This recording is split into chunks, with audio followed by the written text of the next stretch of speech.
প্রায় 2 যুগ ধরে ফুটবল বিশ্বকে শাসন করে আসছেন দুই মহাতারকা লিওনেল মেসি ও ক্রিস্টিয়ানো রোনালদো। ক্যারিয়ারের গোদলি নংলে দাঁড়িয়ে দুজনেই প্রস্তুত হচ্ছেন নিজেদের সম্ভাব্য শেষ বিশ্বকাপের জন্য। আর এই শেষ মঞ্চেই ফুটবল বিশ্ব সাক্ষী হতে পারে এক ঐতিহাসিক মুহূর্তের।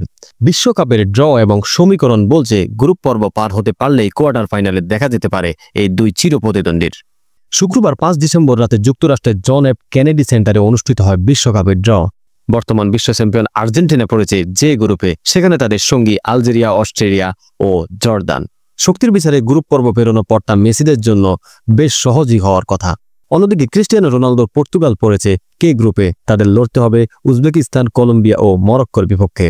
গ্রুপটা কিছুটা চ্যালেঞ্জিং হলেও রোনালদোর পরবর্তী রাউন্ডে যাওয়ার সম্ভাবনাই বেশি। বিশ্বকাপের পিকচার ও হিসাব অনুযায়ী আর্জেন্টিনা ও পর্তুগাল যদি নিজ গ্রুপ থেকে সফলভাবে পরের রাউন্ডে উত্তীর্ণ হয়, তবে কোয়ার্টার ফাইনালে মুখোমুখি হবে এই দুই দল, আর তাতেই রচিত হবে নতুন এক ইতিহাস। বিশ্বকাপ মঞ্চে এর আগে কখনোই মুখোমুখি হননি মেসি ও রোনালদো।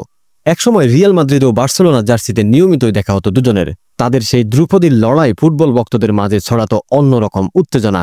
এখন ইউরোপের পাট চুকিয়ে মেসি মাতাচ্ছেন আমেরিকার মেজর লিগ সকার, আর রোনালদো দাপিয়ে বেড়াচ্ছেন সৌদি প্রো লিগ। বহুদিন হলো মাঠে তাদের দ্বৈরথ দেখা যায় না। মেসির ঝুলিতে রয়েছে রেকর্ড 8টি ব্যালন ডি'র ও বিশ্বকাপ ট্রফি। পিছিয়ে নেই রোনালদো। মেসির যুগে 5টি ব্যালন ডি'র সহ জিতেছেন অসংখ্য সব শিরোপা।